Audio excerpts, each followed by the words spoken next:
Hello there, people and listeners of the Hungry Podcast. Today, I'm absolutely thrilled to welcome Juliet Barratt to the podcast.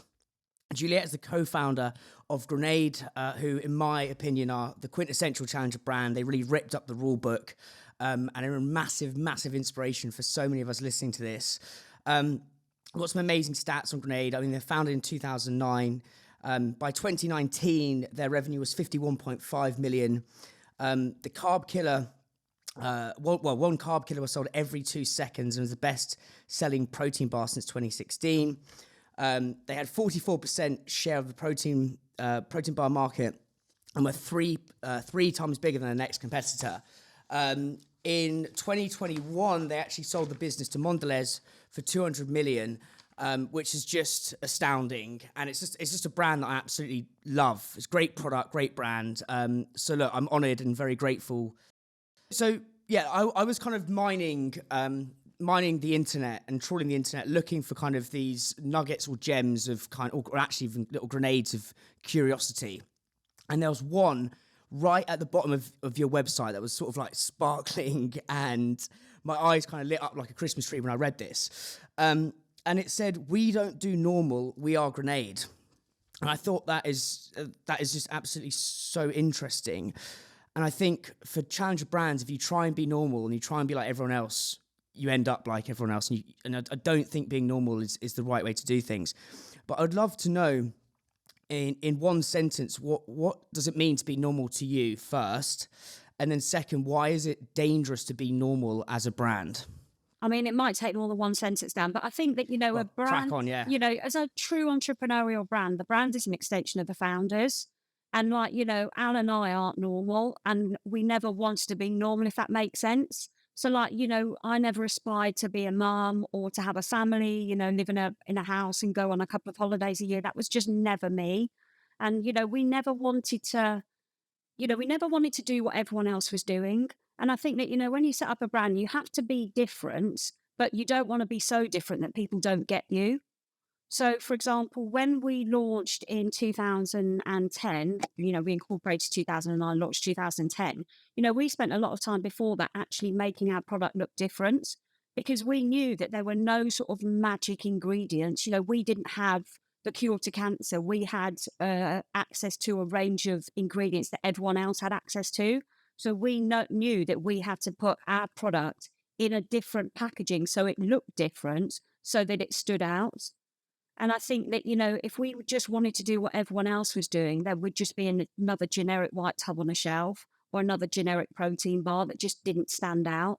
And consumers, they're bombarded with shit now. There are so many products on the shelf, and, you literally have seconds to grab their attention. And we knew the only way we could do that was to stand out on the shelf and get that initial, wow, what's that? And spark people's interest. Sorry, that was a lot longer than a sentence. No.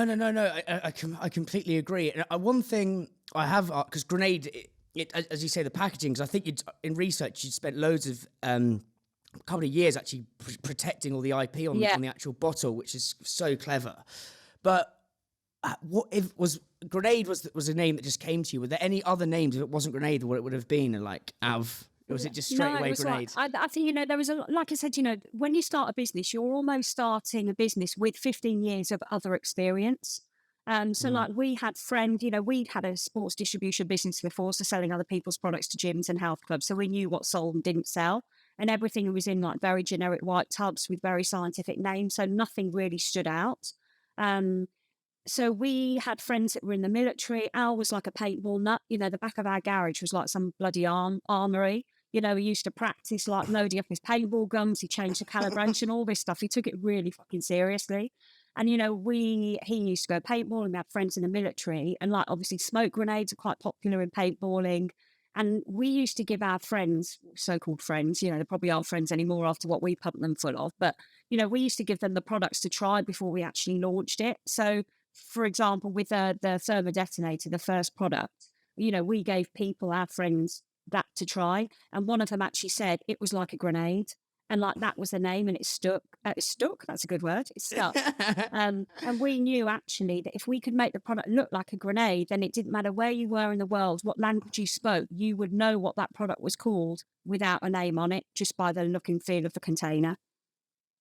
No, because I remember I think it was like 2012 when I was trying to get in some sort of reasonable shape for Iron Apple. Yeah, yeah. I was like, I was like, no, I saw it. I was like, fucking yes, grenade. That's going to Yeah. torch the fat off. I was Yeah. like popping them left, right, and centre. I remember, I think I was in a maths class, like I'd taken it during lunch workout. I was like, and my teacher was like, mate, what have you taken? I'm Yeah. like, I'm just buzzing. It was brilliant though. And also, what you said at the beginning of like a brand is an extension of the founder. I never knew Al had this obsession with kind of paintball, and I do think a lot of the greatest brands, and obviously, you know, a bit like what Remy and Nav are doing at Loveroy's, there is the soul of the founder somehow has to go into the brand, and that's how they really stand out. Yeah, I think, definitely. personally. And you've got to have a reason for doing it. I mean, there's a bit of a, you know, I always use like the Dragon's Den example. There was some bloke on there years ago, it's going to show my age, and he made a cat to go over the end of a cucumber because, you know, they go all like dry and whatever. And like, you know, they were like, well, he obviously thought there was a need for that. And it was like a sort of, you know, a passion of his. But like, you just get a plastic bag or a bit of cling film or whatever. So it's fucking pointless. Or a new cucumber. Yeah, exactly. They're all wasteful. But, you know, it's got to have a, you know, you've got to have an idea and you need to feel passionately about it. But it has to be a bona fide business, because you can't do something that's so self-indulgent, no one else is going to want it. And I think that's the mistake that people do make. You know, they think that just because they need it, then it's going to be a mass market product. So like, I think that very, very early on in a business, you need to decide whether you want this to be an investable business or it's going to be a nice lifestyle business for you, your family, a partner or whatever. That's a real passion project.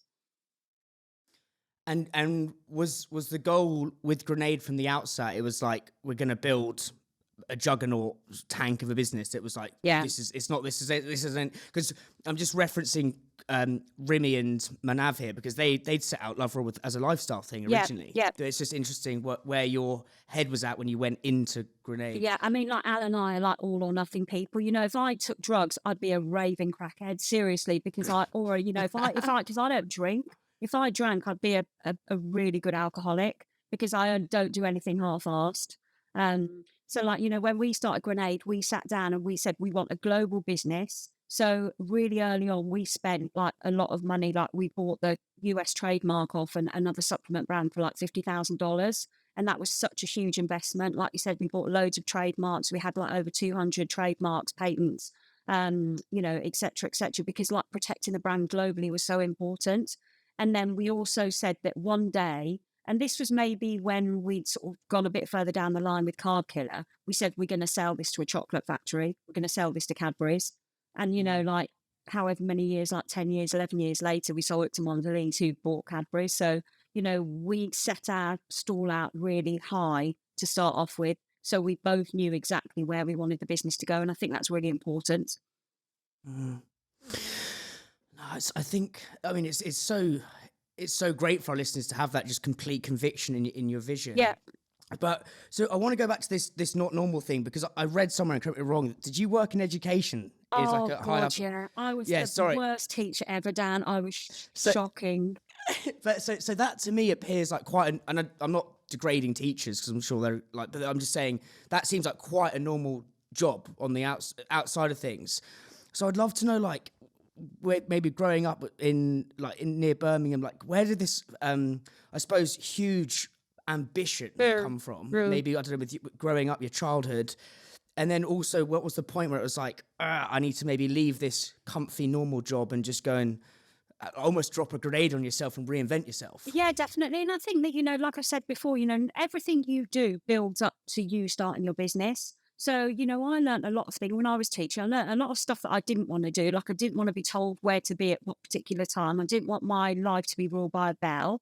I didn't want to be working with kids that weren't motivated and didn't aspire to anything. I found that one of the most frustrating things, really. You know, I was like a head of sixth form, you know, and I was dragging kids out the pub and, you know, getting them out of their cars in the morning so they were sleeping in the car park. And that wasn't really what I wanted to do. Then I worked for ROSPA, which is a head of education. So I tried to develop training to get kids out there to experience more risk, because I have this sort of idea that, you know, the education system, you know, kids are really closeted. They don't get out there. And, you know, when I was a kid, I was doing all sorts. You know, my mum didn't know where I was half the time. And, you know, I was out until whatever time in the morning. I was like at tennis club playing tennis for like 12 hours a day. Kids don't experience anything. And, so I'm really keen that kids should go out, experience things, hurt their leg, learn from it and move on. So I've always been quite sort of happy to take risks, if that makes sense. And like, I'm a massive believer that you do something, if it doesn't work out, that's fine. You learn from it, you move on and you try something else. I think one of the biggest mistakes people make is not making any mistakes. The biggest mistake people make is not. I I think love people that. are Yeah. scared of making mistakes. And, there's nothing wrong with getting something wrong. There's something wrong with getting something wrong or the same thing over and over and over again. So I'm happy to take a risk. I buy houses like they're going out of fashion because I just don't know what I want to do. So I buy a house. No, not right. Don't like it. It doesn't work. Just move on. Try something else. One day I'll find where I'm meant to be, if that makes sense. What's the biggest risk you've ever taken then? Oh, I think putting everything into the business. So, I left a relatively sort of comfortable job. You get, I think when you're PAYE, you get paid at the end of the month. No matter how much or little you do, if you take 2 weeks holiday off, you still get paid. When you're starting your own business, Al and I funded Grenade ourselves. So we had a distribution business before and we sold it and put all of our money into Grenade. We had 3 mortgages, I think, at that point, and then all of our money in the business. We didn't take a salary for 4 years, we didn't take a day off. Everything went into that business. And I remember once, and it's probably a bit boring because everyone's probably heard it, but, we were down to 27 quid in the business bank account. And I remember lying on the floor in the bedroom upstairs going, shit, what are we doing? But we always knew that it was the right thing to do. We had huge conviction in how capable we were, how hard we were willing to work. And we knew whatever happened, we would get there with Grenade. Mm. Yeah, no, because it's kind of I'm doing the same thing now. I've just gone all in Hungary. I mean, I moved back home in my parents' dining room, Yeah. but it gives me motivation because I want to have a nice office, but there's something. I was speaking to my mate about this yesterday. It's actually something quite. It fuels the drive of working here because I was like, I don't want to fucking work here. No. Like, I want to be in London. Yeah, I want to exactly. be like where it's all happening. But it's a good drive. And Dan, I think that the biggest one, another mistake that people make is they think that having your own business suddenly sort of makes you have the right to have this wonderful lifestyle. The offices, the cars, the holidays. It doesn't. Like I said, we didn't take a day off. We didn't take a salary. We started from a bedroom at home, and everything we had went back into the business. And like, I genuinely don't think you can have it all. I think having your own business is a lifestyle, and it means the early mornings, the late nights, the weekend working. You can't just pop out for lunch at the beginning. You just can't do it. Mm. No, I mean, that's one reassuring for me, and I know that'll be reassuring for lots of listeners. Where this, you kind of teed me up very nicely there. Where I want to go now. So I've kind of become obsessed with 2 things. So one is stamina, and one is the kind of the beauty of retrospection, right? And if you kind of choose the analogy of building a brand and building a business as climbing Everest, right?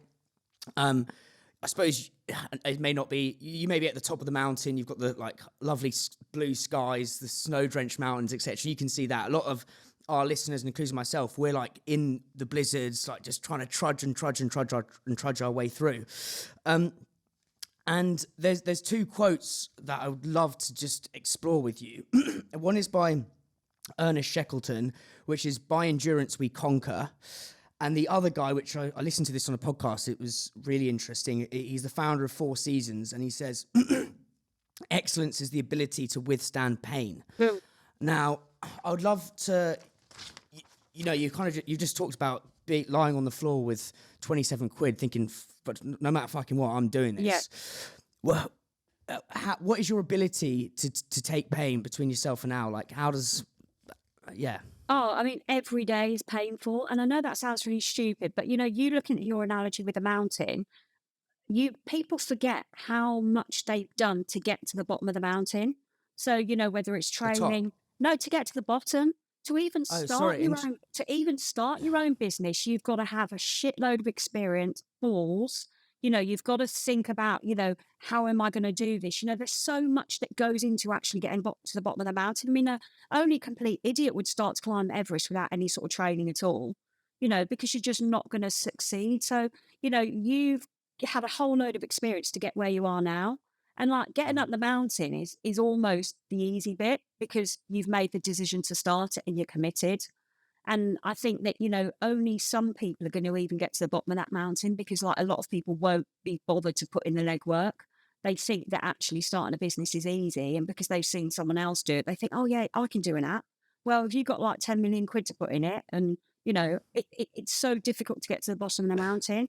And like, when you say, oh, like we're at the top, I mean, I just don't think we've been successful because like, it's all about the journey. And like getting up that mountain is probably the most exciting thing. And like, you're going to have good days, you're going to have bad days, but, every day is a challenge. And like, there's a lot of pain, whether it be trading standards, whether it be, getting listings in retail, whether it be recruiting staff, whether it be people breaking into your warehouse and nicking stuff, every day there are challenges, but it's all part of the journey. It's never going to be hunky-dory.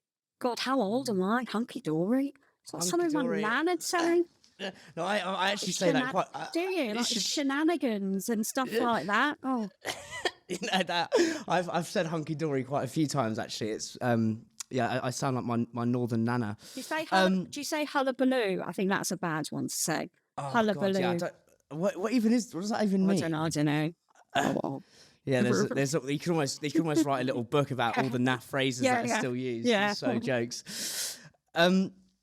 So what you said there has struck a chord about even just getting to the bottom of the mountain, and I think I'd love to go into that a bit further because most entrepreneurs have this kind of hyper manic drive, and I think you kind of have to. It's to really get that. So, and the ability to be kind to yourself on that journey. Because I think what you're saying, actually, you're doing well to get to the bottom of the mountain. It's a very kind thing to say, and I think the listeners are constantly looking at the next bit, base camp, and then B camp, whatever you call it. Right?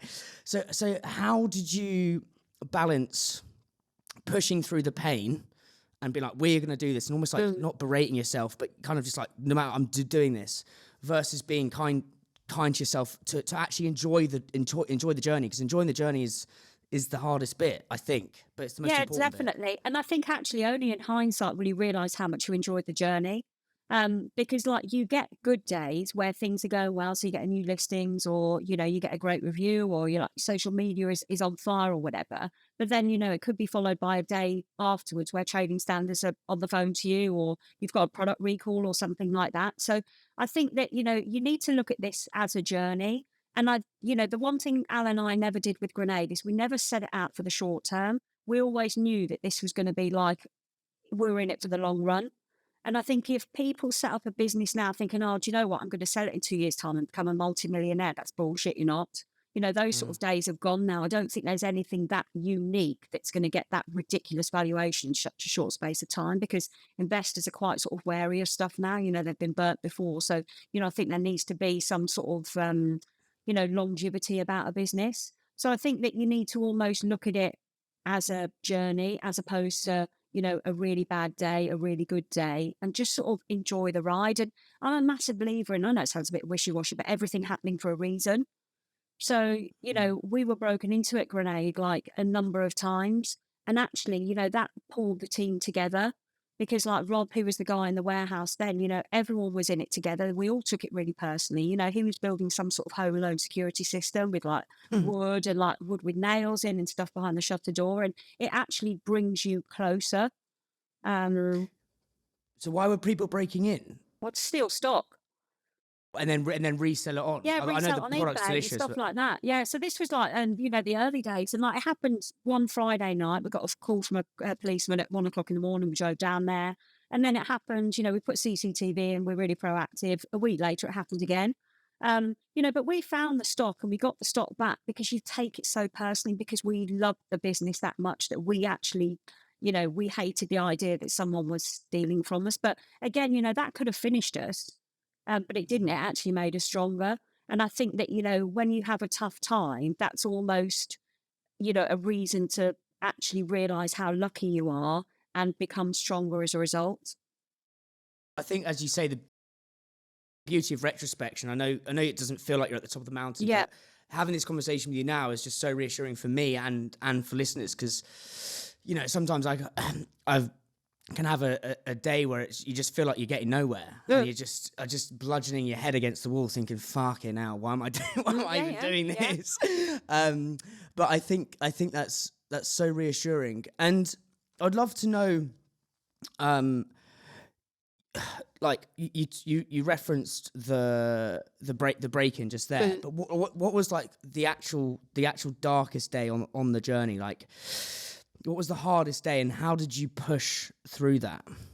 I mean, I don't think there was a hardest day. I think there were lots of highs and lots of lows. And, Al and I were very much, we can do this ourselves. We don't need anyone else. But as soon as you surround yourself by good people, the highs become higher and the lows become lower. I think some of the most sort of challenging times for us were going through sale processes, because actually, Grenade was our baby. We didn't have a family. Everything we had went into that business. The working hours were ridiculous. It just was all consuming. And I think that, when we got our first round of investment in 2014, it's like someone's calling your kid ugly. It's like saying your kid's fat, your kid can't do this, prove this. And it's almost like someone picking holes in your baby, something that you've worked so hard to raise. So I think that sort of sale process is very, very challenging. And, even though people would think, oh, yeah, it's a great outcome, the process itself was probably some of the hardest times of the business. Mm. Well, sort of weatherman warnings about to, like, it's going to be sort of heavy rainfall of dumb questions here, but and I know it's not the be all and end all, but I think for myself included, and I know for listeners, like, how the fuck do you actually sell a business? Right? They're listening to this podcast, and I know it's probably a mirage 5 miles away, but how do you actually sell a business? Because there's all this stuff about, is it X number of the revenues? What revenues do you have to be doing? I don't know how much we can talk about, but I'd love to hopefully go into some of this. So what were the kind of 3 main things you needed in 2014 to actually sell or private equity? Yeah. I mean, it was difficult because, I think a lot of reason why people get investment now is because they need the money. They need the money to grow. They need the money to recruit, blah, blah, blah. Grenade was quite cash generative. So we didn't take any debt to fund the business. We self-funded it. We had a previous business that we sold and all the money went into fund Grenade. That's why we were so invested in it. And actually, I think for us at that particular point, we wanted to de-risk a little bit. So, it was Alan Jules and 4 Caps. I think that was like the strap line that came out in the investment. That's really what Growth Point invested in. The business was only a few years old. We didn't have Carb Killer then. We were a sports nutrition business. We had no staff. So they really took a punt. And actually, for us, we wanted to de-risk. We'd worked so hard to get where we were at that particular point. We just wanted to take a bit of money off the table, press a reset button and go again. But in hindsight, even though Growth Point were great and they've become like very good friends, we're still in contact now, sort of 8 years, 10 years later, we didn't need the money, and we should never have done that deal at that particular point, because it actually made us accountable to other people, and we sort of lost a little bit of control. And I think, most people in most businesses, entrepreneurial businesses, they're control freaks. And as soon as you give away a bit of that control, you have to question your decisions. And sometimes that slows you down. And, Al and I were really reactive. We had a phenomenal gut feeling, as everyone, listening to this will have. And, suddenly you're starting to question your decisions because you are accountable to somebody else. So I think, the first thing that, sorry to digress a little bit. Keep going. The first thing that you need to decide is, why do you need the money? What do you need it for? Are you doing it to make yourself feel better, thinking, yeah, I've got investment, so you can do a nice sort of like press release or whatever? Or are you doing it because you genuinely need the cash to grow the business? And if that's the reason, then that's fine. But you need to be aware that who's giving you that money, you're almost going into a marriage with them. You've got to work with these guys. They're going to ask questions. There's always a bit of a disconnect between investors and entrepreneurs, because entrepreneurs don't like to be questioned, and investors don't really understand business like an entrepreneur does. They're looking at it from a sort of return point of view. So, you're going to have a marriage with these people, and ultimately you're going to have a divorce. So you almost need to think about the divorce before you get yourself into it, because it's like, right, we're going to want to get rid of these guys at some point. How are we going to be able to do that? you both aligned with how long you want to keep the money in for? You know, do you want to sell the business in a year's time? They want you to stay in for 5 years. It's all those sort of questions that you need to think about. And you said, so what is there an example of a decision that would have come to you and you would have just made it like viscerally through your gut and just thought, right, that's it, where the investors potentially put their spider webs amongst things? I mean, like with Growthport in 2014, because the business was absolutely flying, you know, they had very little involvement day to day, which was brilliant. You know, they were there as like a sounding board, as like, you know, a security blanket almost, you know, people we could bounce ideas off, but they just let us crack on with it. I think when Lion invested in 2017, even though, again, the business was doing really well, they were a bit more strategic. And like, you know, I remember us having meetings about like sort of strategy moving forward. And they were like, well, you know, maybe you should not say yes to everything. Maybe we should have like a list of 3 countries that you go after. And Alan and I were like, do you know what? If some fucker comes to us and says, I want to stop your product, we're going to go, yeah, and we're going to make it happen. You know, this idea of actually saying no to sales just didn't sit well with us. But actually, you know, from Lion's point of view, they were thinking like more strategically and actually resource wise, and like maybe you should focus on 3 countries, do those really well, and then roll it out. But as an entrepreneur, you know, someone asks you for your project, you want to say yes. I love that. I love that. Because I think after doing so many of these interviews, there is an inherent tension between the entrepreneur has the new shiny toy syndrome of like, and the big goals like, fuck it, let's just get it everywhere. And then the investors almost like, the entrepreneur is almost like the horse, right? And the investors on their back trying to like navigate things. And there's always a tension with that, which I find fascinating. Definitely. And I think, you know, with Growthport in 2014, you know, they not made us, but they suggested that we had an FD. And like Al and I were like, we don't want to spend all this money on an FD that's just going to get his calculator out. But actually, you know, the FD we got there, Tom, who's still in the business now as a shareholder, was the best hire that Grenade ever made, because he was really sensible. He came at it from a different angle from Al and I. And actually, he was a really good sort of commercially savvy FD who's now like sales director. So I think them bringing on Tom was actually the best thing that could have happened to the business at that particular point. But of course, we didn't see it then. We were just like, oh God, we got someone with a big calculator. That's fascinating. Because to be honest, like the archetype of an FD is someone who's, like big calculator. Yeah, loves an Excel spreadsheet. Yeah. But how did you ascertain that he was like, that he was going to be savvy? Because I think, and I've seen this firsthand, but you get someone who comes in who doesn't get the entrepreneur side of things, often it's sometimes a big corporate, and it's just like, mate, what's going on here? Like, how did you because that's a really hard thing to do, to make sure he had his calculator out, but he also had his eyes open to see the vision and the vibe. Yeah, definitely. Business. I mean, again, like hats off to Growthpoint, because they're the ones that sort of founded. But I remember we did Body Power at the NEC, which is a big trade show, and this absolute fucking giant came walking towards us, and it was like Tom. He was like 6'7". His head was literally above all the crowds, and he came and introduced himself. And he go, you know, we always took the piss out of him. He worked at like Bathroom World or Bathroom City or something, you know, before. And like then he came into like a sports nutrition show, and it was way out of his comfort zone, but he made the effort to come and to find out about the industry. And he was a nice guy. He was really sensible, really good at his job. And he just we got on well with him. And I think that cultural fit is so important, you know, because ultimately you can't have someone that's so sort of not commercially savvy, but like sort of risk averse, that, you know, they're getting their Excel spreadsheets out and calculating, oh no, you can't put that there because the margin's 2%. No, well, do you know what? Fuck off. I want to put it there because it's stopping another brand getting that shelf space. So it's someone that understands business, but, you know, it's not necessarily going to happen from day one. It's sort of, you learn in an entrepreneurial business, and that's exactly what Tom did, and he's brilliant. And also it kind of goes back to what you were saying about even to get to base camp. Right, so in everything, it's like well done to even first to get Space Camp, because I think what Tom's done by going to the Body Power Expo completely out of his depth, he's already signified to you as a potential employer that like he's willing to do something. And Definitely. I think that's real value for our listeners who are trying to hire people. It's like it is the riddle wrapped in the enigma, as I say. Yeah. It's like those little things that you can pinpoint to find great talent. Tom would never have started a business on his own. It's just not him.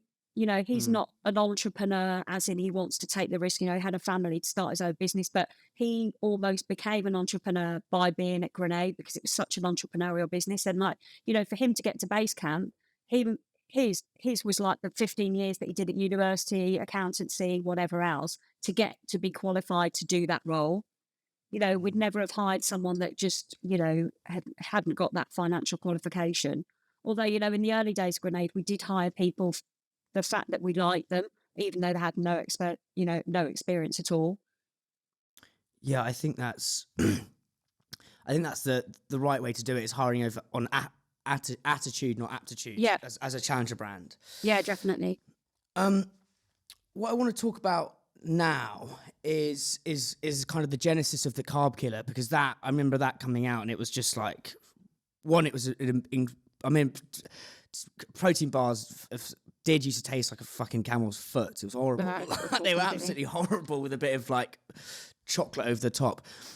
Like, talk to me please about the genesis of that. Like, because to go from, albeit in an amazing bottle, amazing packaging,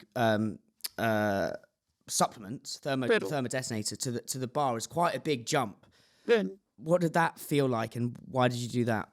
I think, most sports nutrition comes from the US. So we were just really following the trends from the US. So at that particular point in time, and like timing is so important in a business, our friend created lactose-free milk before it was even a thing, and he ended up throwing it all away.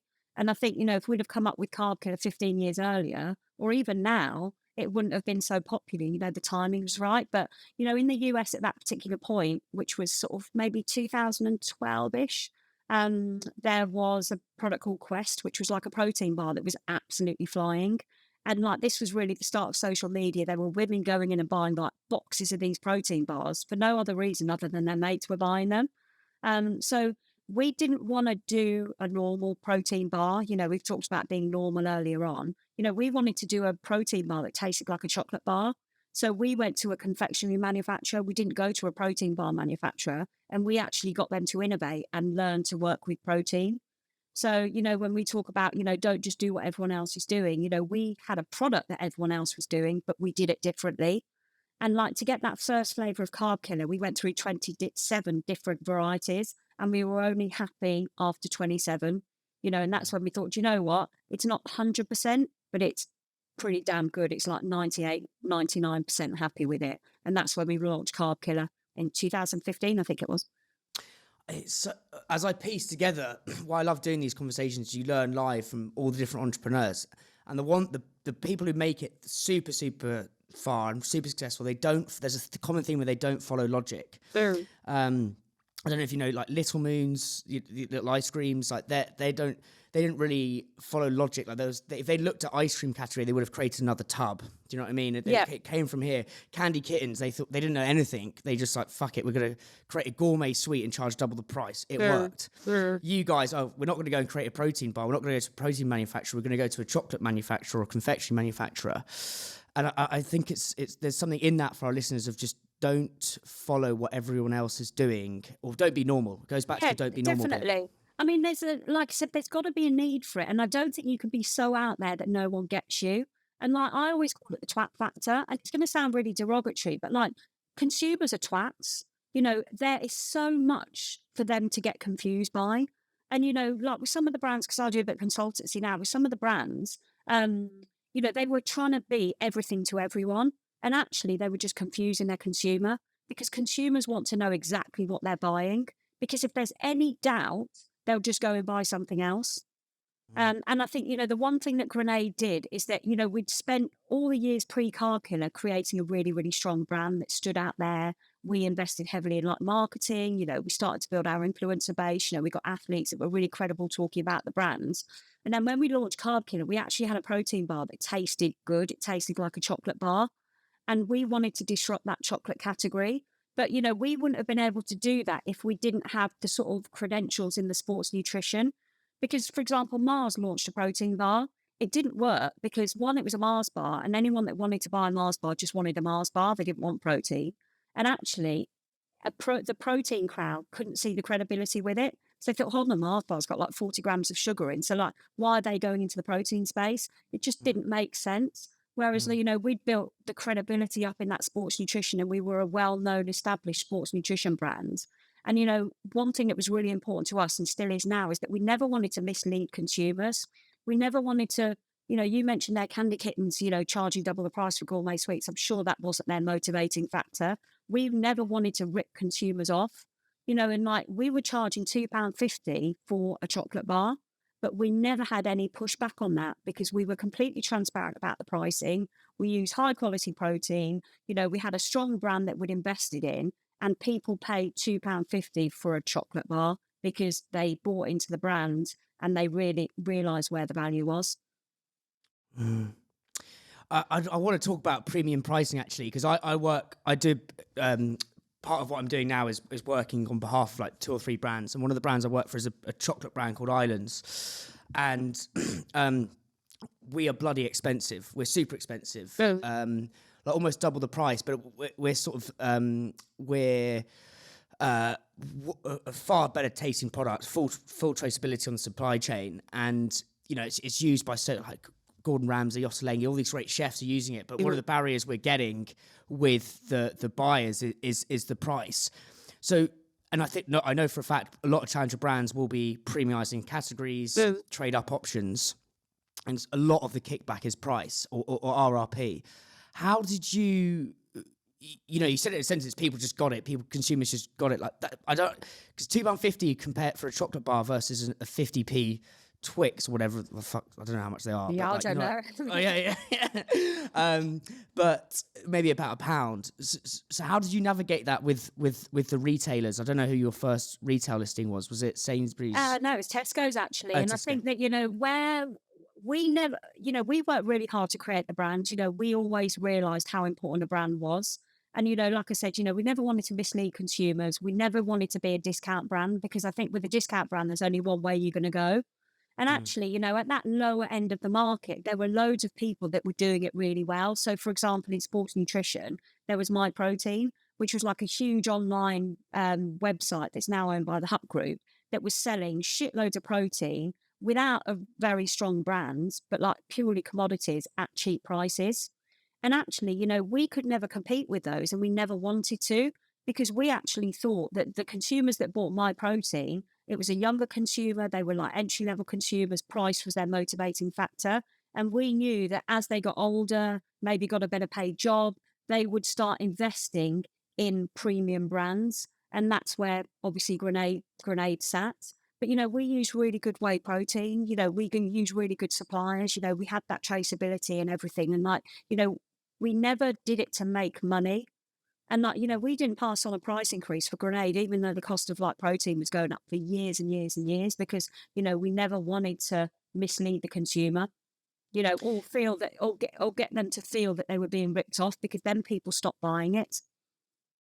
And did the buyer, Tesco buyer, have any kickback on the pricing, or did you build the what? Because this is when I was growing up. Grenade was sort of running. Your growth was parallel to my growth, and then fatness, trying to get hench, right? But when I was trying a little bit lean, but because I kind of remember the genesis of. There was a guy I followed, Jamie Alderton, yeah.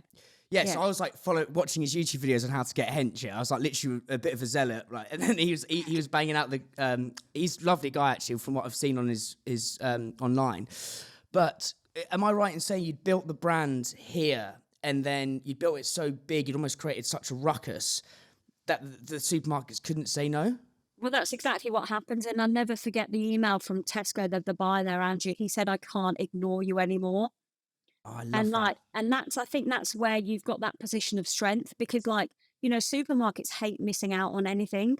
And if they're seeing something over and over again, and our first retail listing was probably Holland and Barratt. I would have thought, we sold online, we sold to specialist sports nutrition distributors, but to get that Tesco thing was a big one for us. But then we bent over backwards to make it work, and we never ever took anything for granted.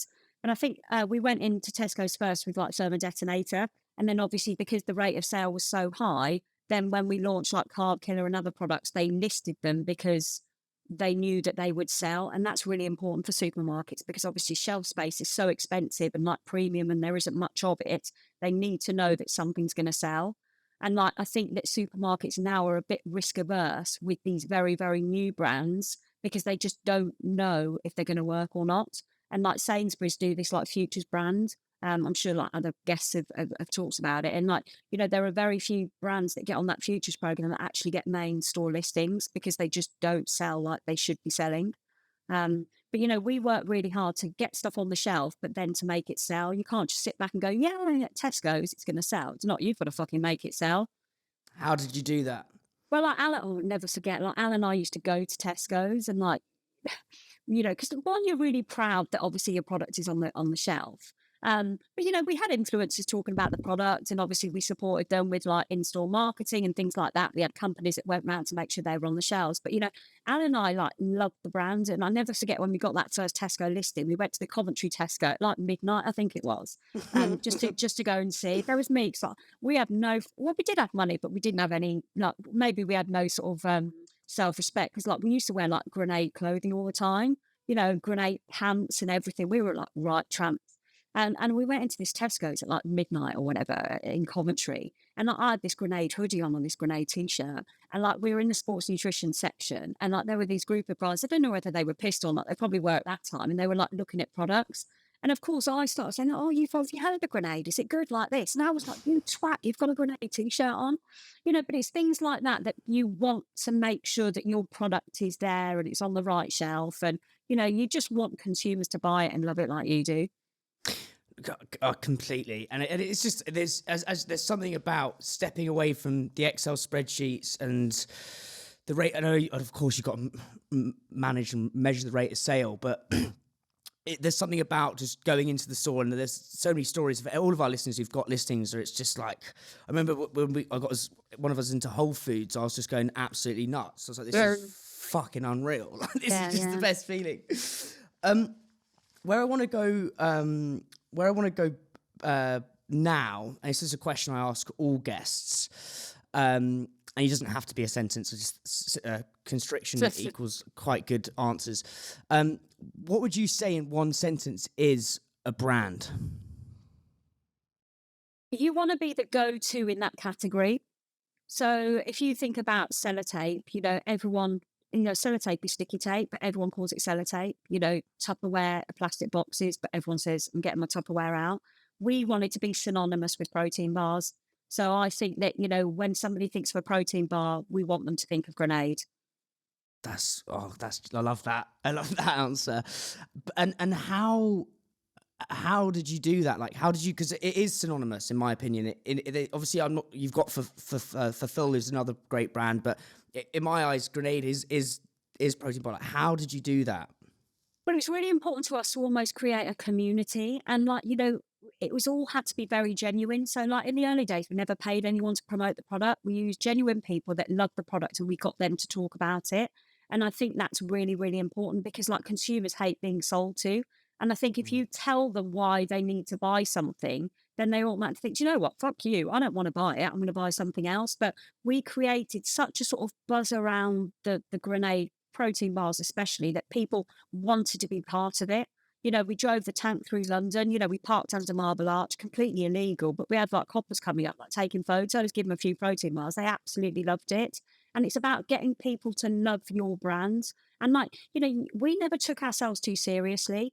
And like, you know, that sounds a bit flippant, like, you know, we never took the business seriously, but Jesus Christ, we did. You know, the business was everything to us, but that didn't mean that we couldn't have fun whilst we were doing it. And, you know, like so many people now have got like sticks up their arses, you know, they don't enjoy anything. And like, you know, we wanted people to enjoy Grenade. We wanted it to be a real experience. You know, we did trade shows and we like had Stavros Flatley doing like dances by the tank and stuff like that. I mean, for God's sake, we had a tank at an expo. So like, how did that come about? Well, because we didn't have any money. So like, how did you get the money to get a tank? Is what I'm. We just hired it for the day, and it was a lot cheaper than getting a stand company from like Europe coming over and building you a stand. So we just drove this fucking tank into the NEC. You know, it was fueled with like vegetable oil, cooking oil, all sorts. But people loved it, and actually, you know, that got the attention from the GNC Diet and Wellness buyer. we got an email at the end of May in like 2010, it was saying, oh, saw you at the expo, we'd love to stock you. So, it doesn't, we stood out, it makes a difference. But, timing was so important, Dan, because like now, if you go to fitness expos, everyone's got a race car, not everyone's got a tank, obviously, but they've got like different things because Grenade changed it, if that made sense. So like, not only did we not use big men, small pants like all the other supplement companies, we use like men's six pack like Kurt Miller and Jamie looking like athletes. So we changed the face of sports nutrition, but people started to think outside of the box and started to look at their packaging and looking at their messages, their tone of voice, their personality. And it really did change it. And that's not being arrogant, but I know that we did have a massive impact on that. It's I think there's a book called Be So Good They Can't Ignore You. And I think that's essentially what you guys were. And also another book is Purple Cow. It's like, I don't know if you've ever heard of that, but you imagine you're driving along and you just see a field of cows, you think, oh, there's fucking cows. Yeah. But suddenly you see a purple cow, you're like, oh my God, there's a purple cow. Mum, I've just seen a purple cow. Like, you tell your mates, fucking hell, I've just seen a tank. Like, blah, blah, blah, blah, blah. Yeah, exactly. I think that's what you guys have done so well. And I think there's just so much in that for our listeners. But Dan, just one thing on that, I think that the brand really stood out and we were quite out there. But I hope that the one thing that people I just would never want to be a knob, if that makes sense. Because I think if you put yourselves out there, which Alan and I did, people can love you or hate you. And I know that not everyone liked the brand, but one of the most important things to me is not being a knob. Because I would hate to come across like that, to be arrogant or to look like, really entitled or whatever. We worked really, really fucking hard. We took shitloads of risks. It was good timing. There was a lot of luck involved, but this is a genuine passion brand. We love what we did. And I just hope that comes across as opposed to the fact that they're knobs that drove a tank through London. No, but but as what we talked about at the beginning, sorry, very tickly throat. What we were talking about at the beginning of the podcast is the founder's soul has to sort of spill out into the brand, and I think it would be really Billy Big Bollocks and knobby if it wasn't in the nice possible way. If there was a bit of a nerd behind like a computer saying I'm going to drive a tank into the Excel, then it's knobby. But it's just when it's authentic, it can't be knobby. Do you know what I mean? Yeah. And I want to talk about the sale to Mondelēz or Mondelēz, and what did that feel like when you signed those documents? I wasn't in the business then, so I'd stepped away day to day in 2019. So, we had a sale process at the end of 2019 that collapsed. So like that didn't go anywhere. And then obviously when we sold to Mondelēz in 2021, that was driven a lot by Lion, the investors, because obviously they wanted their exit as well to give their investors a return. And actually it was the right time to sell because the brand had got to such a point now where we had huge distribution globally. The team was strong, the brand was really, really strong. And, like I said before, Alan and I wanted to sell to a chocolate. We wanted to sell to Cadbury, so we sold to their owners. But, in the week before that sale process, like I said, sale processes were hard. And even though I wasn't sort of in the day-to-day, so I didn't have all the, the emails where you're like pleased that you get a group on email because you don't have to do anything with it. There's still a lot of it. I was destroyed the week before. I was in tears. And like, I'm quite an emotional person anyway. But like, I just felt that, even though we'd had investment before, this was final for me. This was something that I'd worked my tits off since like 2009 doing, that was going to be sold and was no longer going to be any part of me, if that makes sense. So it was really, really tough. And like, I did spend a lot of time, and I think, again, because I had no say in it, that control thing, it was out of your hands. It was happening whether you liked it or not. And, I think one of the worst things I've ever said is I compared selling the business to Mondelēz. It's a root canal. So like you dread it. And then when it's over, it's just like, oh shit, it's done now. And like, that's exactly what that sale process was like. I was dreading it. It was soul destroying, heartbreaking, all the words that you can use. But actually when it happened, not only did I have to drive to my lawyers at 1 o'clock in the morning to sign some paperwork, but afterwards it was almost like, oh, it was a bit of a, not anticlimax, but it just didn't matter to me, if that makes sense. So like my lawyer actually had to phone me. He phoned me on the Sunday and told me that it all gone through. But, he actually asked me on the Monday, oh, Jules, can you let me know if the money's gone into your bank? Because I hadn't even looked because it was so not important to me. That's fascinating. Because literally what I've got written down here was it an anticlimax? Which is because I think everyone thinks it's like we talked about the analogy of Everest earlier, but it's almost like you reach the top and you don't have the view. You kind of just have you don't. I don't know. What I'm trying to get at here is it must feel a bit like almost because you said you didn't have kids. It's like sending your baby off. Yeah, like, definitely. It's like Tata bon voyage, enjoy your life, sort of thing. And I almost had, even though I was working with other brands then, so on their sort of entrepreneurial journey, I didn't have a purpose. Suddenly I had no purpose. And that really hit me hard because, God, I know I'm old, but I'm not that old to be in that position where I'll never have to work again. I mean, that's just not me anyway. Because like I said, we were talking earlier, I get bored and cause trouble after about sort of 10 minutes. But, Same. I didn't have a purpose. And I really struggled with that. And, the one thing that I never wanted to do is to have a second album. So you see some people that sell businesses and then go and start another one because they think they could just replicate that, and it actually bombs because it's just not as good as the first one. And I would never want to do that. So, I've been toying with the idea of doing something again, but it's hard because even though it wouldn't be in the same space, I just don't want to do it because I think I should do it. You've almost got to have that real hunger, that fire, that passion to do it again. And I just haven't found that with anything yet.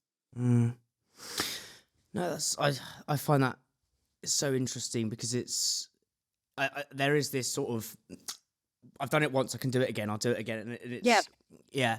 I would love, again, imagine we're at the top of the mountain now, we're retrospectively looking back on the journey. I've got this, I believe that our greatest strength is also our greatest weakness. So, I don't know, if you're super empathetic, you're probably super sensitive. If you're super driven, you blah, blah, blah, blah, blah, blah, blah. I'd love to know, what is your greatest strength that is simultaneously your greatest weakness? I think honesty. And I know, but I am brutally honest. I will, if someone's shit, I'll tell them they're shit. And I'll try and sugarcoat it, but ultimately they'll know that they're shit. And that is really hard for some people to take. But then on the other side, people always knew where they stood, if that makes sense. And I hate bullshit.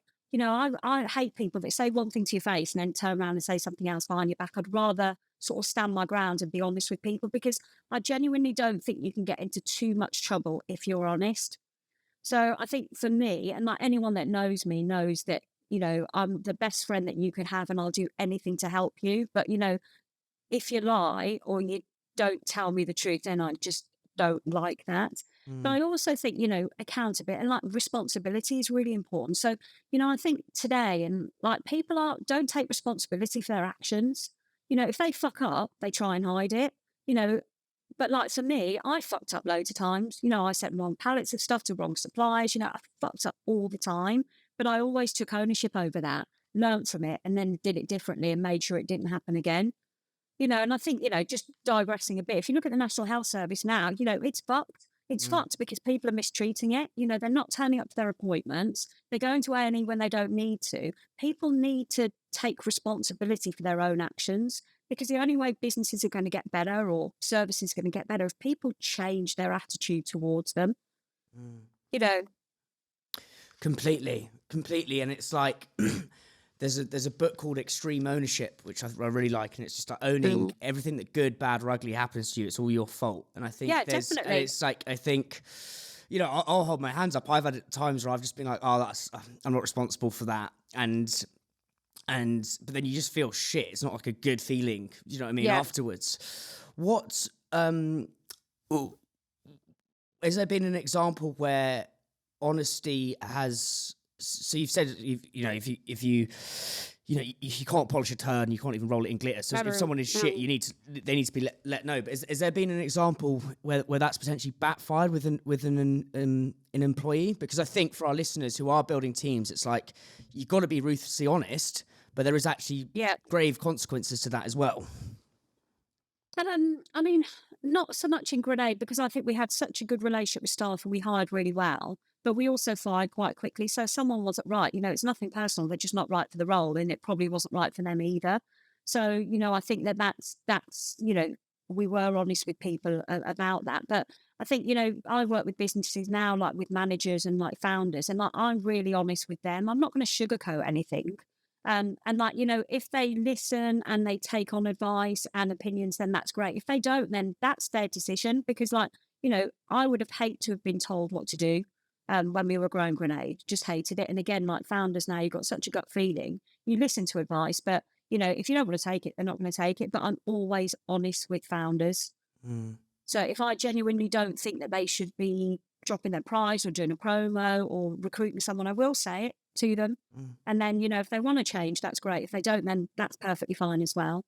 But, integrity is really important. And I know that throughout my business career and in life, hopefully, I've always behaved with complete integrity. And I'm always happy with the choices that I make and the way I behave, because I think that's so important. Mm.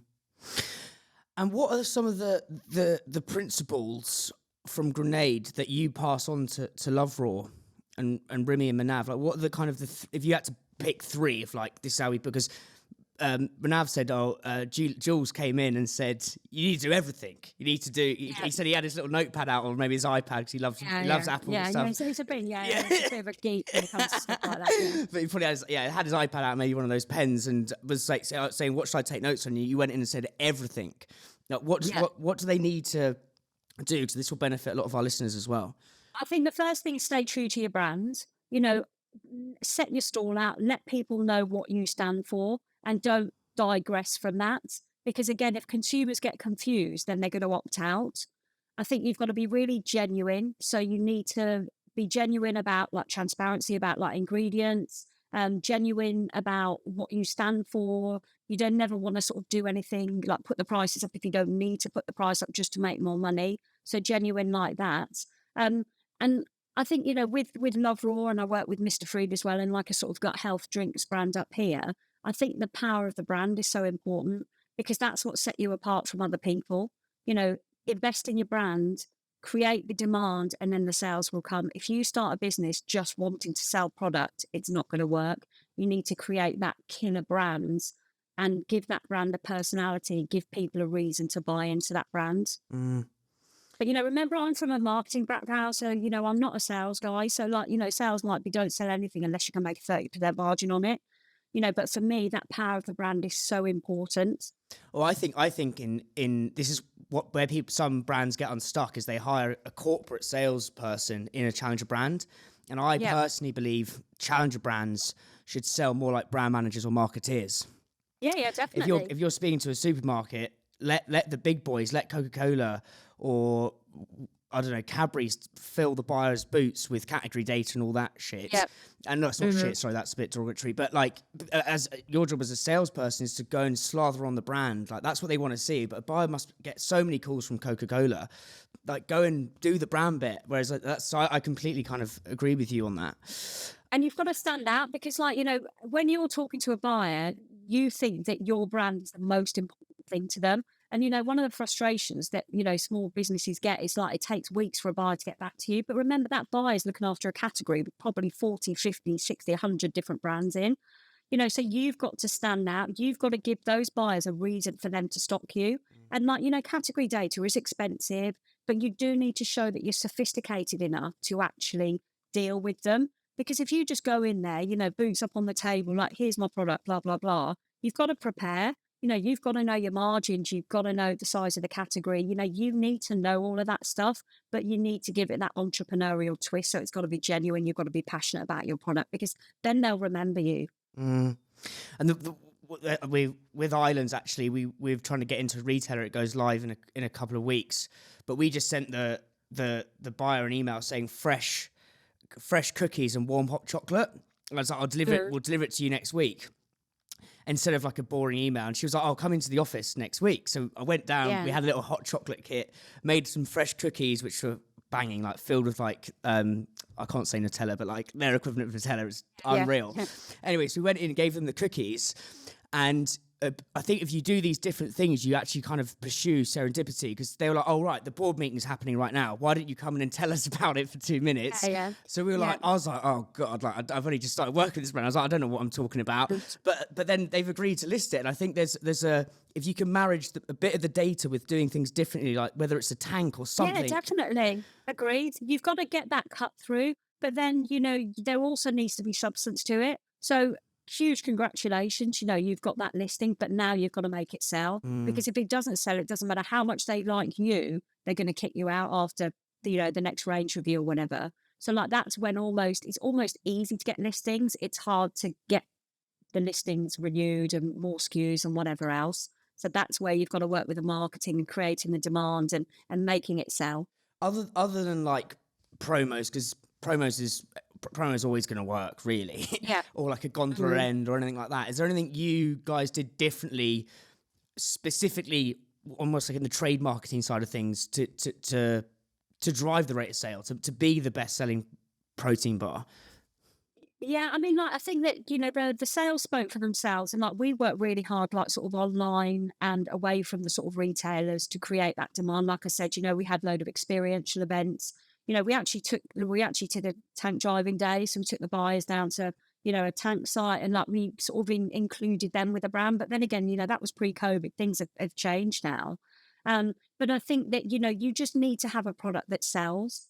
And like you need to do the promos, although we never did those as much now, but I know it's quite normal, like sort of once every quarter, 1 month on, 1 month off, or whatever else.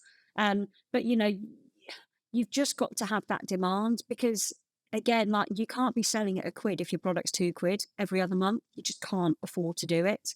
So you need to create that demand and make it sell. But, there are agencies that we used to send around to retailers to make sure that everything was supplied on the, the right shelf there. And it's things like that. You need to keep an eye on it, because again, if a product's not selling somewhere, you just automatically think, oh, it's not selling. But like you go in there's nothing on the fucking shelf. You think, well, that's why it's not selling, because I haven't reordered, or the product's still in the stock room at the back. So it's about keeping on top of stuff. But, I'm a massive believer in sort of being genuine and creating a demand. And, the only reason something's going to sell is because people want it.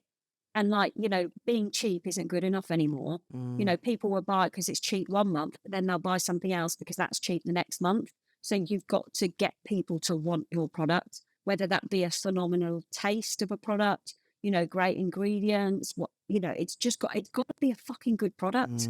And also this promo thing it's like, it's great top line sales, but your bottom line's a pile of crap. And also and also the consumers become like sort of like crackheads just waiting for the next promo, drip to hit the system. And I think it's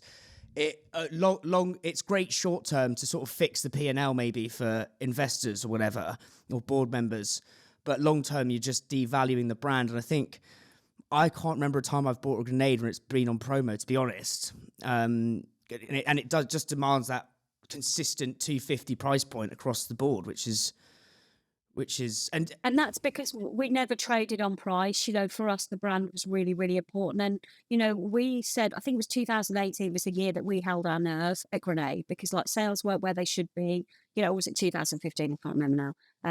But, there was a year that we really held our nerve, and the easiest thing would have been to drop the price. But actually we thought, what, brand equity is more important. We just got to suck it up, stick it out, and then obviously things picked up. Wait, sorry. So when you say held your nerve, like what do you mean? So why would you have to? The sales probably weren't where they should have been. Maybe we hadn't got listings that we thought we were going to get. And like, do you know what? The easiest thing, like I said, would have been to drop the price, because like we know people buy when stuff's cheaper, but we didn't want to do that, because I think that not only fucks up, retailers or whatever, but once you set your RRP. Let's say it was 250, you set it at 2, that becomes the RRP.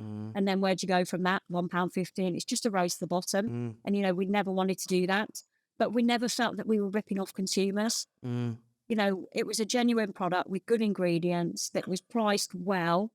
And, that's what stood us, that's what got the business to where it was.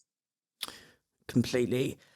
We've talked about some of the hard days, the dark days, and almost excellence is withstanding pain or something like that. What's been the highest day and the best, most incredible day, and how did you celebrate? Because I think, there's a yin and a yang to this journey, and I want to talk about the fun days as well.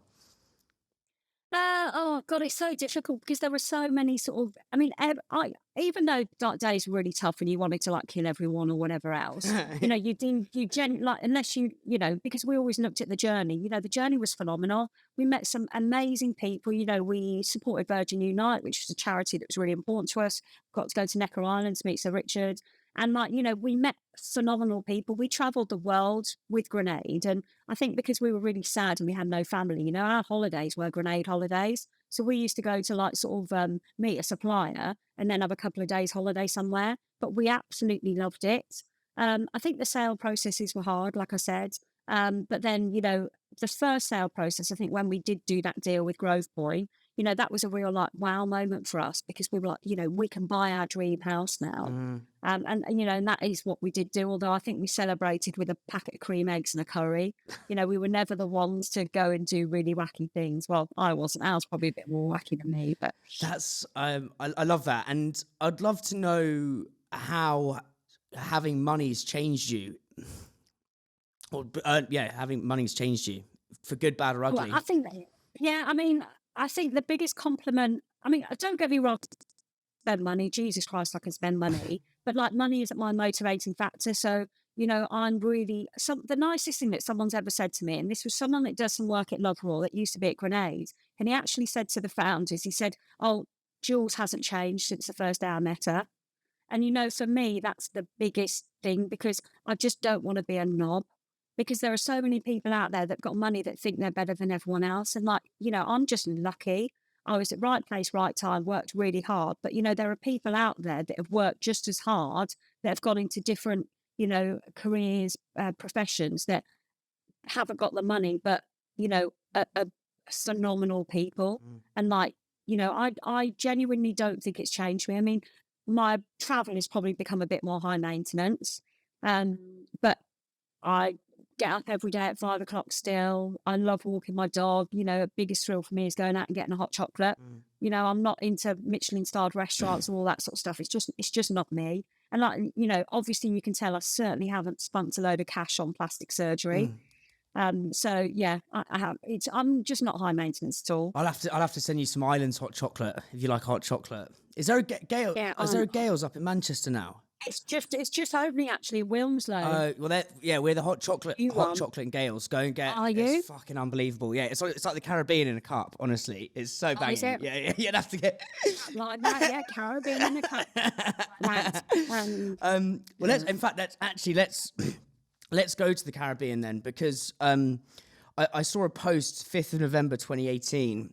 And it said, "I simply haven't stopped laughing for the last few days, laughing till I've cried and my face hurts. Such a special time." And there was a picture of you with Richard Branson, and it just looked, you're kind of in this gorgeous, warm climate, you're kind of the gin clear sort of ocean behind you. First question, I'm just so curious here, is like, is he fucking hilarious, or why was it so funny? He's a genuinely nice guy. I can't remember what that post was, but I just remember I laugh a lot. The ridiculous things make me laugh. And I think that might have been, we went to Necker Island and there's always a tennis tournament and I'm massively competitive. And I used to play tennis as a kid, but I haven't played for years. And I thought, fuck it, right, tennis tournament, I'm going to beat him. So we stopped at Puerto Rico for a few days before and I booked these fucking intense tennis sessions. And it wasn't just get better for me. It was right, I'm going to play him. How do I beat him? And we decided, because he was old, I needed to hit low shots. Sorry, not old, but older. So we did literally hours of drop shots. He's the fittest man ever. And he fucking, I did win a few games, but he won. And it was probably laughing about something like that, or laughing about, on one of the game drives or something like that. But travel is one of the really sort of important things to me, and I do laugh. Yeah, because there's another quote I found. I sound like a stalker. Sorry, I just go on. Yeah. Please don't ask me where they're from. No. I find the best places to find stuff is going back. So it evokes the best, most interesting answers. But Obviously, I mean, he's probably the most successful, maybe not monetary wise, but in terms of like his own brand, the Virgin Mm, brand, he is kind of the definition of the rock star entrepreneur. He's written mm, books, done podcasts, the full shebang. Like, I think you can learn a lot from people, not by books, but by just being in their presence and just mm, almost sort of like osmosis. I'd love to mm. know what you picked up from Richard, or Sir Richard, I should say, uh, that you probably wouldn't find in a business book or you wouldn't find on a talk or something like that. Maybe like the nuanced stuff. Yeah, I mean, like, he's obviously very involved in the brand, even though he doesn't own, like, all of it, for example, now. But, you still see him, don't you, with like Virgin Galactic. I know that's a big sort of passion project of his. And, he's still sort of very active. He's got a phenomenal team around him. But the one thing that I realised, he's actually really quiet. And, I don't know whether all this sort of personal stuff, he likes talking to people and like you go for dinner or whatever else, but then he'll just bugger off because obviously he's had enough. And he thought, you know what, Sod, I'm just going home to read my book or whatever else. So, when he's had enough, he goes. Mm. So, like, he does that sort of the face of the brand or whatever else. But I think he's quite a quiet person and, probably enjoys his quiet time just as much as he enjoys being the face of something. So he's not an arse. Not an arse. Yeah. And like we should probably never talk about Sir Richard and that in the same sentence, but he's a very thoughtful man. You see him writing notes or like with one of his assistants, like the writing notes all the time. And he's dyslexic, so like numbers and stuff like that. He leaves that to other people. He's like the creative side of it. But when he's had enough, and he just goes. I also think that's for me. But I'm so bad. I'm such a people pleaser. I'm so bad at saying no to things. And actually, I think it's a bit of a. Sometimes you just got to put the boundaries up and say, "Oh, nah, I'm done, mate." So why would? But I think there's a difference between saying, no, I'm done, mate, and looking like an arse and like, just really arrogant. And that's just not him at all. He's Mm, like, he's had enough, but, he'll give his time, but then he wants his time. mm, mm. And so, how come you and Al were out there then? What was the reason for the trip? So like it was with Virgin Unite, which was a charity. So, Al and I are great sort of supporters of like wildlife conservation. So this was like one of them was like Ula Saba, like in South Africa. So we spent a bit of time on one of the game reserves there. And like, poaching is a big thing and like rhinos were getting poached. So like Al and I supported with like night vision. I think it's more because Al loves night vision and helicopters, but it was like, we supported them with night vision to stop the rhino poaching. And then like going back like a year later or whatever it was, or hearing that no rhinos had been killed, like since, for however many, like hundreds of days it was, just gives you that you are giving back in such a small way. But, it's something that's really important to you. Mm. That's no fascinating. And where I want to go now is travel, because I think there's a post which said travel as far as you can, as long as you can. Life's not meant to be lived in one place. I do feel like Yeah. one of those sort of I've just gone and found myself, man. Like with like my hippy dippy bollocks. But one of the reasons I've trying to pursue this full time is so I can do a podcast from anywhere in the world. That's the beauty of it. And travel is 100% one of my motivations for doing this. But I'd love to know what's been the best country you've ever been to, and how did that alter your perspective? I think South Africa was life changing just because, I know it sounds a bit wank. Oh God, I've used that word. I can't, you might, no, that's all right. You sound a bit, I'm not one of these like really spiritual people, like me doing yoga is like really ugly. I'm not into all yogams and whatever else. I'm probably thinking about 101 other things, but like, I just felt at home in South Africa and like seeing all these wonderful animals that you hear about in their natural habitat and like all the people that do such good work to preserve them. That was sort of really life changing. I've been fortunate enough to go on a couple of, you mentioned Four Seasons, like at the hotel group, you spoke to the CEO of a couple of Four Seasons trips where you do about 8 countries in like 23 days. So you spend like 2-3 days in different countries and you're with like a group of 50 odd people. And like, you just experience wonderful things that you probably wouldn't ever get to experience again. So, went to Chile to Easter Island and saw the Moais, the big sculptures. And like, you see pictures of that on the TV and like actually standing there thinking, God, I am the luckiest person in the world to be able to do this. And I do genuinely feel that, I'm just so privileged able to go and experience all these wonderful things, because I think it gives you a whole new perspective on things. You get to meet new people, you try new things, and it pushes you outside of your comfort zone. And I think that's the one thing that all entrepreneurs have got in common, is that they don't want to settle. You know, they're happy to push themselves, and, you know, feeling slightly uncomfortable about a situation is actually a really good thing. And I never want to sort of become complacent about anything and take anything for granted. So, you know, I think travel is a really good way of, one, you realizing how bloody lucky you are to be able to do it, and two, to experience these things that you wouldn't normally do, to keep you on your toes a bit. It's almost, yeah, because it's like, it's as we were talking before this, of like trying to. I'm not very good at stopping, but almost like travel is like the perfect way for an entrepreneur to relax, because you're still doing, you're in motion, you're relaxing in motion. I think is what travel is. Yeah, you are. And I think that, you know, you're actually experiencing something. And like, you know, we're so stuck on our fucking phones, aren't we? You know, you go to places, like everyone's on their phones. You know, they go out for dinner, they're on their phones. And I think that, you know, when you've traveled so long to get somewhere, you actually have to put your phone away and look. And I think actually looking, using your eyes and having that time where you're not stuck to your phone is really important. And where I want to go now is this hard work piece, because I've heard you talk on many podcasts and about how hard you and Al worked, and I think everyone works hard, and I think or everyone listening to this works hard, and I think it's mandatory to even just get on the shelf to get a brand going. It's hard work. But what I love trying to go into with these podcasts is that 1 or 2% edge, that 1 or 2% thing that, other than hard work, and I know you said luck, but I think you create your own luck, to be honest. That's my personal opinion. Yeah. What would you say was, why you and Al, what was different about you that made you guys 3 times bigger than everyone else? I think, you know, we did have a ridiculous work ethic. And, you know, Al had a family where, you know, he saw his dad working ridiculously long hours, never to make any money. And that's something that was really important to him. I was brought up by a single mum, you know, from the age of 7.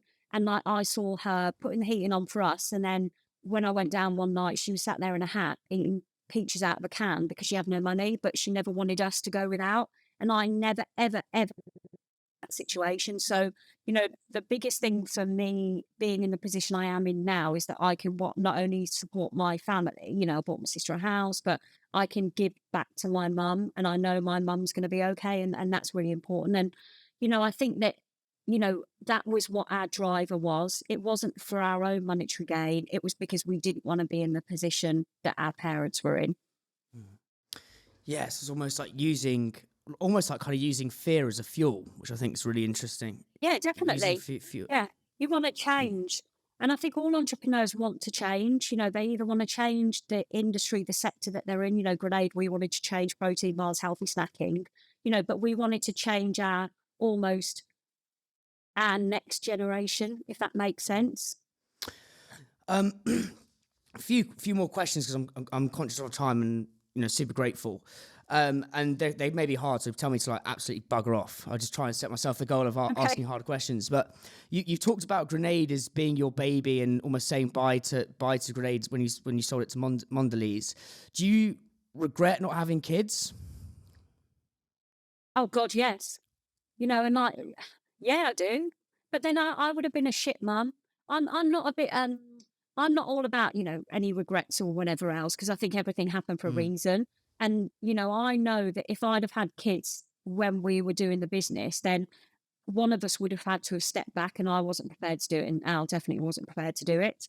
I'd have been one of those mums that left the kid on the top of the car or left him at the shopping centre or something, because I'd have been thinking of 101 other things. But I actually think now I would be better placed, because, you know, I'm almost had lots of wonderful life experiences. And I think I'd be really good now, because I'd be quite tough, but, you know, honest. And, you know, I just think I'd be quite a good role model. But, you know, I've got sisters, and like they've got nephews and nieces and stuff. So do I regret it? Yes. Would I change it? No. Is that a contradiction? No, that's a lovely nuanced answer. So would you say, if do I regret it?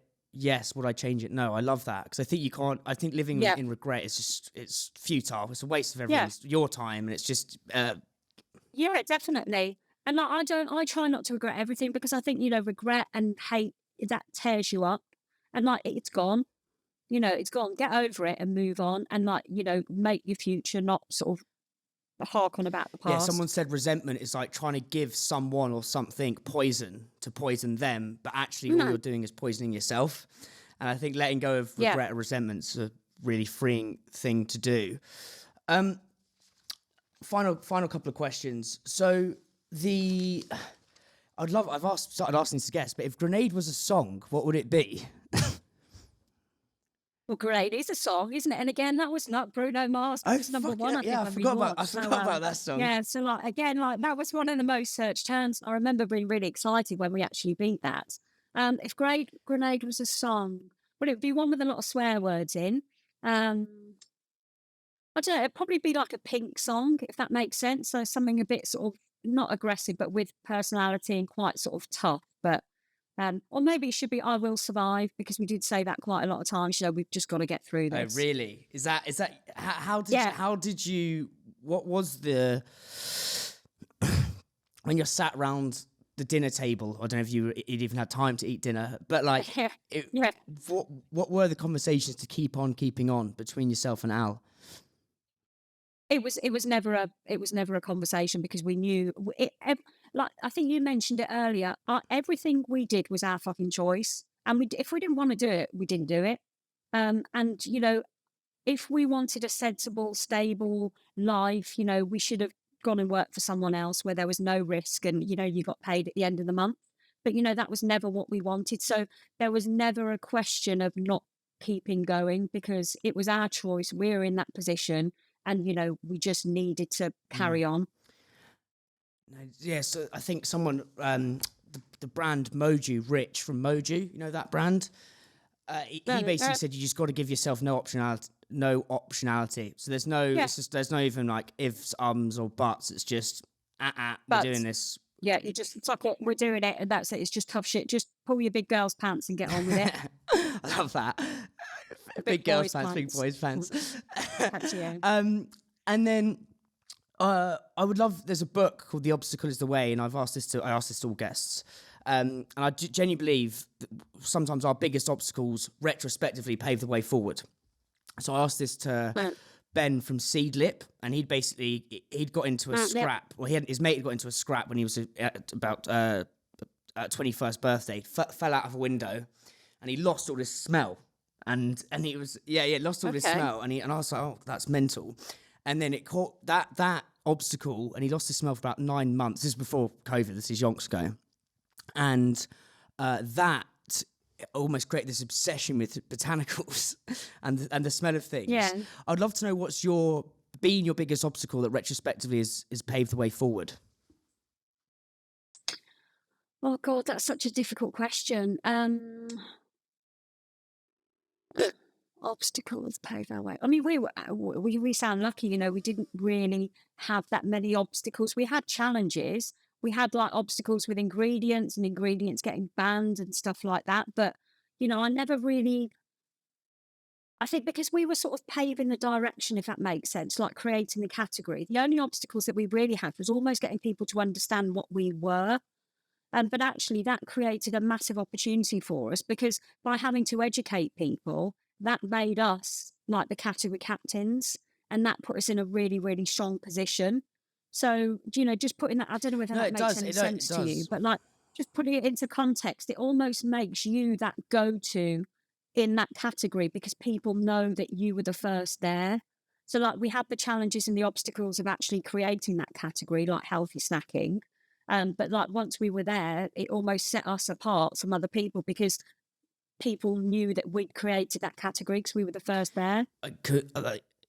Always unearths interesting answers. So what you said there about we had to educate people on what it was, because I think because there wasn't that category. How did you do that? Because I think another thing, and it's a bit like with another brand I work for, is this chili oil, which it's expensive, but it's been done, but what they're doing is a brand new product. So it's like, how do we educate people on what it is? Like, how did you actually do that? Well, again, you know, it was almost like we had to give people a reach. We wanted to be like in the confectionery aisle. We didn't want to be in sports nutrition, which is where we started off with. So like, I think, you know, we talked a lot about the brand and the power of the brands and like getting yourself out there and getting yourself noticed. So like by doing all the stuff that we did, and like you said, we did do everything, you know, we built a team of athletes, you know, we advertised, we grew on social media, we drove a tank through London. It's by doing all those strict things, that's what gets you noticed. And then people start listening to you. And then by having like credible athletes on board, like Jamie and like, you know, James said, they're doing like some of our other athletes as well, you know, they give your brand a voice. So like people start relating to them, and like consumers buy off people, off other people. You were kind of doing influencer marketing before it was a thing, really. Yeah, It's a definitely. bit like that's how agreed. Gymshark kicked off. Was they were doing because Yeah. what was the role with, because his name used to be Grenade J. Was he literally part of the brand? Yeah. Like, what was the makeup there? Yeah, so he was one of our first athletes. Right. And of course, because the grenade name was so powerful, that's why Jamie obviously wanted to be associated with it. But like these are genuine athletes that loved the product and used it, and like people believed them, people, you know, trusted them, and like, you know, we were getting people something to enjoy, to be that relationship, and that's how we did it. And then when they spoke to consumers listened. But like, you know, we built a very wide, credible team of athletes, and like, you know, now they've got like Olympic athletes and like professional footballers and all that sort of stuff. But, you know, we didn't pay anyone to advertise the product to start off with, you know, because it just wasn't the done thing. It just wasn't what felt comfortable with us. No, I love what I'm learning from you is this kind of honesty and just what it kind of loops back to what we said right at the beginning as well, you said a brand is an extension of the founder, and I'm really getting that from everything that's Grenade's achieved. So final question. So we've talked about like this Everest analogy, and almost, I know you don't feel like you're at the top, but lots of our listeners will be listening to this and they'll probably have loads of emails to do, buyers, everything's going Pete Tong. If you could tattoo something like one sentence on their arm that they would have to see every single day on their journey, yeah, what would it be? Okay. My strapline is like, get shit done. Just fucking do it. You know, if you put something off, it's always going to be there. You know, I'm a big one for lists. You know, I'm probably a bit sort of autistic with that. But, you know, I've got lists of everything to do. You feel like you're achieving something, you know, just don't put it off. If it's got to be done, just fucking do it. You'll feel a load better, and then you can crack on with something else. You know, and that could be anything from like sending an email to someone that you don't want to send, putting your prices up, you know, getting rid of a member of staff, you know, starting the investment process, you know, just get shit done. And do you have it on like your lists on literally pen and paper, or is there like some sort of system, or is it just? I'm not one of these Google Sheet type person. I've got it and I cross it off. Okay, equally same here. Yeah. Juliet, that's been a wonderful conversation. It's just sort of overflowing with wisdom, and I think there's just the key learning for me. There's always one sort of salient learning that comes through, and I think it's what you said about you've done enough to already get to base camp, which I think is fascinating. And I think for our listeners and myself included, it's like being kind, be relentless, be ruthless, be all these things, but be kind to yourself on the journey, and realize actually when you get to the top, it's not what it's made out to be. Yeah, definitely. But I think also about being realistic. You know, I've got massive admiration for anyone that starts their own business. But, you know, for me, the definition of a business is you make something and you sell it and you make money. You know, a business isn't constantly borrowing money and funding and funding and funding. You know, there has to be a point where you think, if I'm just going to owe 2 million quid and not make any money, that's not a fucking business. So, you know, that's just, you could just borrow money off anyone, but it's not a business. You know, so like, I think there has to be that point, that realistic point where you think, do you know what, if this isn't going to work, I need to make that call. I either need to turn it into a lifestyle business, so I'm literally funding me, a partner or whatever else, or, you know, we just call it quits. Because, you know, my concern now is that so many people are constantly raising money. It takes their eye off the business. So they're not focusing on growing the business. They're focusing on funding the business that can't grow because they haven't got enough money to grow it. I also think in food and drink, I think there's this sort of like obsession with Silicon Valley and all this like raise shitloads of money, Tesla, Steve Jobs, read all those books. Yeah. Whereas in food and drink, I think it's way different. You know, it's for actually for my mum, I've said this before, for my mum to go on to PayPal, provided she hasn't had a glass of wine, right, and her iPad, and she's got a glass on, it won't take long, right? But for her to go and actually find a brand, whether to actually eat it, demolish it, to go back to the store, the customer cycle is way longer. So I think as food and drink brands, we kind of, all this raising money, all that stuff is brilliant, but let's not forget, like, one, it's food and drink, so the customer cycle is longer, and two, what you've said there is a business makes things and sells things, and like just boil it down to that, I think is it's not, business isn't difficult, it's not fucking rocket science, it should be kept simple. And like I think so many people try and confuse it. Just make something, sell it, make money. Make something, sell it, make money. Make something, sell it, make money. Thank you so much, Jules. I really appreciate that. Pleasure.